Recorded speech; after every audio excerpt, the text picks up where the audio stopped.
Hindi raw palalagpasin ni Pangulong Bongbong Marcos sa anumang paraan ng pambabastos sa sovereignty ng Pilipinas.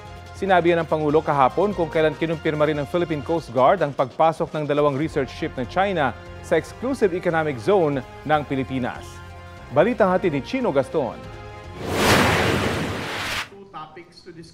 Gamit ang dark vessel detection technology ng Canada, naalerto ang Philippine Coast Guard sa pagpasok ng 2 research ship ng China sa exclusive economic zone ng Pilipinas. Una rito ang Shanliang Hong 302, isang 100-meter research ship na may remotely operated vehicle pang-survey ng ilalim ng dagat. Huli itong namataan alas 10 ng umaga, 180 nautical miles mula Rizal, Palawan. Ang pangalawang research ship, ang Tansuo Erhao, nasa 132 nautical miles naman mula Burgos, Ilocos Norte. Agad nagpalipad ng mga eroplano ang PCG para tingnan at bantayan ang mga Chinese ship. The Coast Guard aircraft also challenged these Chinese research vessels, and as what we always expect, they never responded to our radio challenge. Bago nito, isa pang research ship, ang Zhongshan Dasui, ang patawid-tawid sa Balintang Channel mula March 31 sa North Luzon. Pero nakabalik na sa Guangdong Province sa China. Ayon sa ilang eksperto, iligal ang pagpasok ng mga research ship ng ibang bansa sa EEZ ng Pilipinas na walang pahintulot. Kumbinsido rin ang PCG na kahit para sa scientific research ang kinukuhang datos ng mga research ship, tiyak na gagamitin din ito ng militar ng China. There's also an element here of what we call Chinese gray zone operation. No?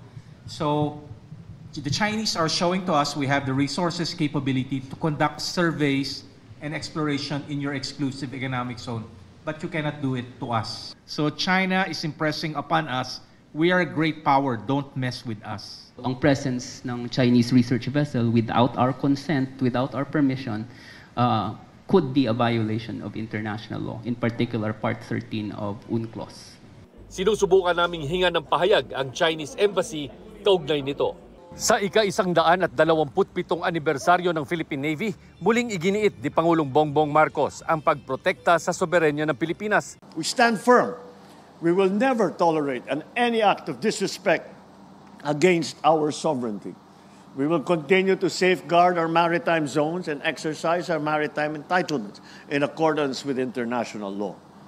Wala tayong isusuko, wala tayong papapabayaan. Kinilala ng Pangulo ang mahalagang papel ng hukbong dagat ng bansa sa gitna ng mga agresibo at mapanghamong aksyon ng China sa rehiyon. Patuloy daw na susunod sa international law ang Pilipinas at makikipagtulungan sa ibang bansa para sa pagpapanatili ng kapayapaan. Chino Gaston nagbabalita para sa GMA Integrated News.